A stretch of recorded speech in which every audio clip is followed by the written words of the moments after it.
Hi, in this video I'm going to show you how to make replacement or emergency shoelaces out of paracord for either your all-weather boots or water shoes. That being said, let's go ahead and get started. These are what I'm going to be using in the project.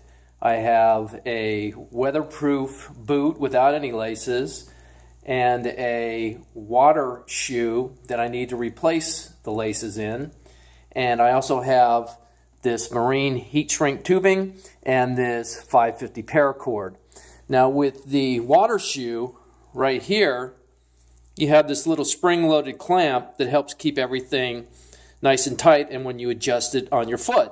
And then it also has this little area here which joins the two pieces together, and I'll show you how I'm going to change that later. And then in the water boot, you can see I just need to replace the laces, and then I'm also going to replace this back here, all with paracord. The first thing I did was lace the paracord through the weatherproof boot to make my laces. And then I also used a little bit of a flame to seal each end to keep them from fraying.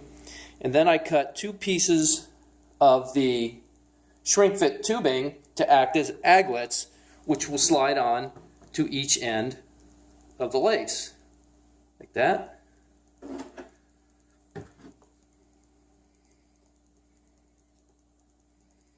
And like that. And what I'm going to do is leave a little bit out on each end here.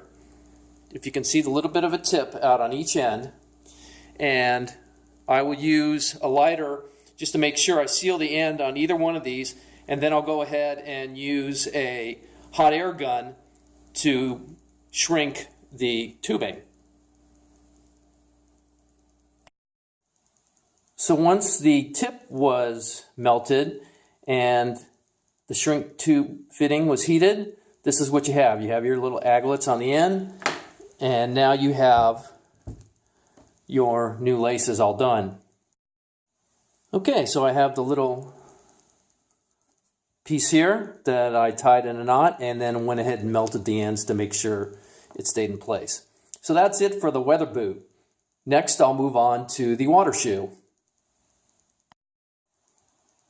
The first step for the water shoe is to go ahead and thread the paracord through, and again I melted the tips just to keep it from fraying. Now the next step for this will be to thread this through the spring-loaded clamp, which gives the tension for the laces.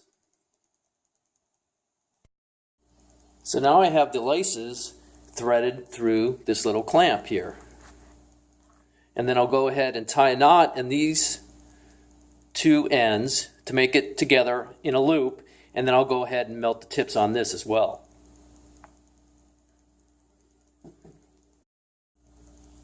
Okay, so I made the loop in the end here with the little clamp that allows you to slide this up and tighten your shoe. So that's it for the two projects to replace your shoelaces. So that's it. If you have any questions, please leave them for me in the comments. Thank you.